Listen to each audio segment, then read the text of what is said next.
காயத்ரி, நான் கேக்குற கேள்விக்கு நேர்மையா பதில் சொல்லு. இந்த வீட்ல மனஸ்தாபம் நடந்திருக்கு, சண்டை நடந்திருக்கு. ஆமா, அது எல்லார் வீட்லயும் நடக்கிறது தான். அதுக்காக வரதட்சணை கேட்டு இந்த வீட்ல இருக்கிறவங்க யாராவது உன்னை கொடுமைப்படுத்தினாங்களா? சொல்லு.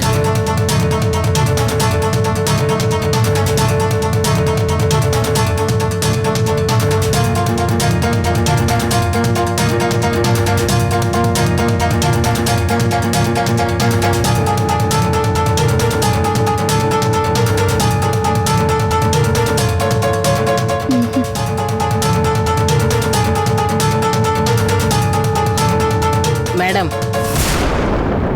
இந்த பொண்ணு உங்க வீட்டுக்கு கல்யாணம் பண்ணி வந்தாச்சு. உங்க வீட்டு பையன் ஒழுங்கா மரியாதையா வச்சு வாழணும். பிடிக்கலையா ப்ராப்பரா கோர்ட்ல சட்டப்படி டைவர்ஸ் பண்ணணும். அதை விட்டுட்டு வீட்டுக்கு வந்த பொண்ணை டார்ச்சர் பண்றதோ, அடிக்கிறதோ, அப்புறம் கொடுமைப்படுத்துறதோ இதெல்லாம் இருந்துச்சுன்னா அது ரொம்ப தப்பாயிடும் மேடம். இந்த பிரச்சனை வெளியே தெரிஞ்சிச்சுன்னா நாளைக்கு உங்க குடும்ப பேரு தான் கெட்டு போயிடும். சொசைட்டில உங்களுக்குன்னு ஒரு மரியாதை இருக்கு. அதனால நான் என்ன சொல்றேன்னா, இனிமே இவ இந்த வீட்ல தான் இருக்கணும். அது எப்படி மேடம்? பொய் சொல்லி நாடகம் ஆடி எங்களை ஏமாத்துனவ மறுபடியும் இந்த வீட்டுக்குள்ள சேர்த்துக்க முடியும்? இங்க பாருங்கம்மா, புரியாம பேசாதீங்க. நீங்க எல்லாரும் சேர்ந்து அவளை கொலை பண்ண முயற்சி பண்ணீங்கன்னு என்கிட்ட கம்ப்ளைண்ட் கொடுத்திருக்காங்க.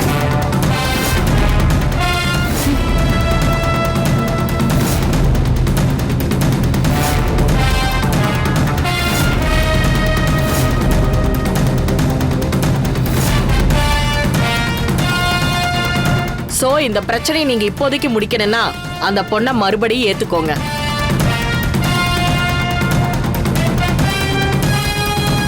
அப்புறம் இன்னொரு முக்கியமான விஷயம், அவங்க அம்மாவும் மகளோட பாதுகாப்புக்காக இனிமே இங்கதான் இருப்பாங்க.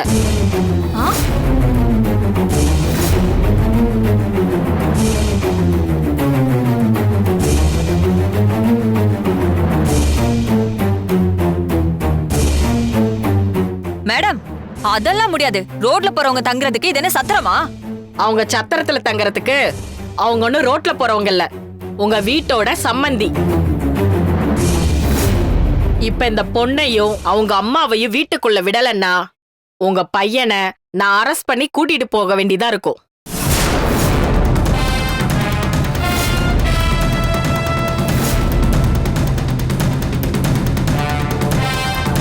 பொண்ணோட அம்மா இங்க இருக்கிற எல்லார் மேலயும் கம்ப்ளைண்ட் கொடுத்திருக்காங்க.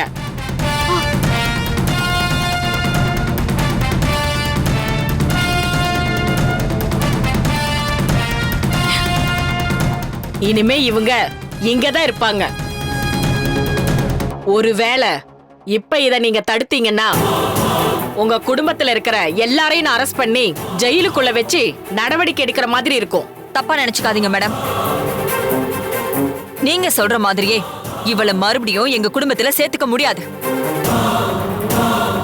அவங்க எங்க மேல கம்ப்ளைண்ட் கொடுத்ததாவே வச்சுக்கோங்க.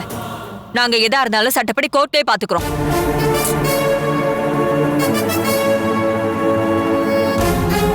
மேடம், அவங்க சீரியஸ்னஸ் புரியாம பேசுறாங்க. உங்க ஃபேமிலியில இருந்து ஒரு கம்ப்ளைண்ட் வந்ததுனாலதான் நானே நேரடியா வந்திருக்கேன். இல்லன்னா இவங்க கொடுத்த கம்ப்ளைண்ட்ல நான் அப்பவே அரெஸ்ட் பண்ணி அடிச்சு இழுத்துட்டு போயிருக்க முடியும். இவ்வளோ நேரம் நான் பொறுமையா விசாரிக்கிறதுக்கு காரணம் உங்க முகத்துக்காக தான், உங்க முடிவுக்காக தான் காத்துட்டு இருக்கேன்.